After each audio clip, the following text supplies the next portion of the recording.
मुंबई महानगरपालिकेत महापौरपद कोणाला? भाजप शिंदेच्या शिवसेनेला काय काय मिळणार? देवेंद्र फडणवीस आणि एकनाथ शिंदे मध्ये बैठक होणार, राज्यातील स्थिर सरकार पाहता.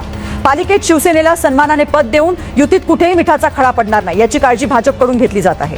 दिल्लीतील भाजप शिवसेनेच्या नेत्यांमधील बैठकीनंतर आता लवकरच मुंबईत मुख्यमंत्री देवेंद्र फडणवीस आणि उपमुख्यमंत्री एकनाथ शिंदे यांच्यात अंतिम बैठक होणार आहे.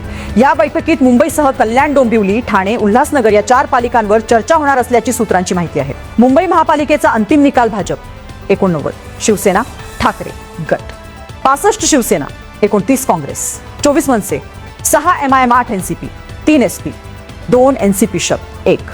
एकूण 227 मुंबई महानगरपालिकेसाठी भाजप शिवसेना शिंदेच्या पक्षांमध्ये पालिकेतील महत्त्वाच्या पदांबाबत अंतिम वाटाघाटी जवळपास निश्चित झाल्याची माहिती समोर आली आहे. मुंबईच्या महापौरपदासाठी आज चक्राकार पद्धतीने आरक्षण सोडत BMC मेयर 2026 काढण्यात येणार आहे. गेल्या वेळी या पदासाठी अनुसूचित जाती, महिला आणि खुला प्रवर्गासाठी आरक्षण पडले होते.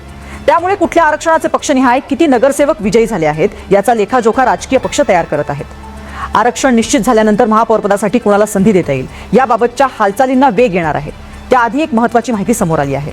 मुंबई महापालिका निवडणुकीत मुंबई म्युनिसिपल कॉर्पोरेशन इलेक्शन 2026 बाजी मारलेल्या भाजप शिवसेना शिंदेच्या पक्षांमध्ये पालिकेतील महत्त्वाच्या पदांबाबत अंतिम वाटाघाटी जवळपास निश्चित झाल्याची माहिती समोर आली आहे. शिवसेनेकडून भाजपकडे महापौर किंवा स्थायी समिती अध्यक्षपदाची मागणी केली जात आहे, तर महत्त्वाच्या समित्यांपैकी शिवसेनेकडून सुधार किंवा शिक्षण समितींची मागणी केली जात आहे. दरम्यान या वाटाघाटीत मुंबईत महापौर हा भाजपचा बसल्यास शिंदेच्या शिवसेनेला स्थायी समिती अध्यक्षपद दिले जाण्याची शक्यता आहे.